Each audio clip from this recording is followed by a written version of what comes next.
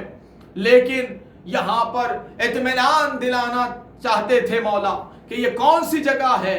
کہ یہ مولا اسے نینوا کہتے ہیں۔ حسین کی آواز آئی عباس کہو بیبیوں سے کہ محمل سے اتر جائیں۔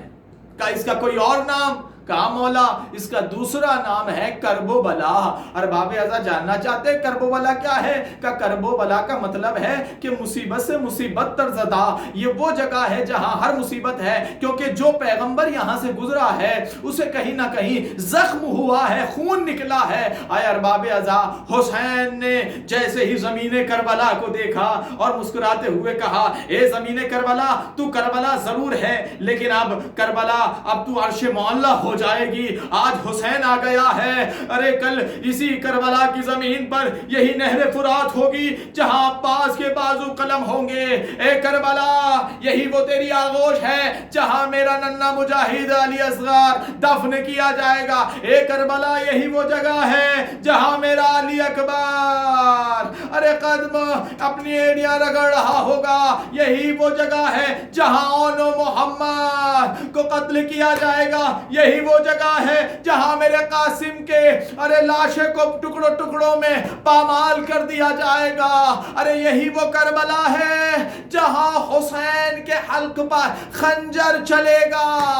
ارے میری ماں کہے گی ارے خنجر نہ چلاؤ، میں نے چکیاں پیس کر پالا ہے۔ اے ارباب ازا ایک لمحہ بس ایک آپ کی ختم دعا انشاءاللہ۔ راوی کہتا ہے میں نے ابھی یہ منظر دیکھا، ابھی مولا بیان فرما رہے تھے کہ اتنے میں امام زمین پر گئے، سجدے میں سر رکھا، اے معبود ہم آ گئے اپنی جگہ پر جس کا وعدہ تھا۔ راوی کہتا ہے ارباب ازا حسین نے آواز دی اے بھیا عباس میرے قریب آؤ۔ جناب عباس قریب آئے کہ بنی اسد کے لوگوں کو لے کے آؤ۔ بنی اسد کے لوگ آئے اور جیسے ہی بنی اسد کے لوگ آئے نا زید محترم، تو راوی کہتا ہے کہ جیسے ہی بنی اسد کے قریب آئے کہ امام نے کہا اس کی کیا قیمت ہے؟ بنی اسد کے لوگوں نے فرمایا اے مولا اس کی اتنی قیمت ہے۔ مولا نے وہ قیمت جسے ہم تاریخ میں 60,000 درہم کہتے ہیں مولا نے ادا کیا، اور مولا نے پھر فرمایا کہ ہم تمہیں ہدیہ کر رہے ہیں۔ اے مولا یہ ہدیہ کیوں ہے؟ مولا نے جو لکھا تھا وہ کربلا کی زمین جناب علی اکبر کے نام کی ہے ارباب ازا، کیونکہ یہ انشاءاللہ آگے والی مجلس میں بیان کروں گا۔ راوی کہتا ہے اب یہ لکھ ہی رہے تھے کہ اس نے عرض کی مولا نے ہدیہ جو لفظ استعمال کیا، وہ بنی اسد کے لوگوں نے بزرگان نے کہا اے مولا آپ نے ہدیہ کا لفظ کیوں استعمال کیا جب آپ نے ہم سے خرید بھی لیا ہے؟ اے مولا آپ ہمیں ہدیہ کیوں کر رہے ہیں؟ کہ اس کی 3 شرطیں ہیں۔ کہ وہ شرط کون سی ہے؟ کہ پہلی شرط یہ ہے کہ جب ہمارے لاشیں ٹکڑوں ٹکڑوں میں تقسیم ہو جائیں تو ہمیں قبر میں ہمیں ہماری قبر بنا دینا۔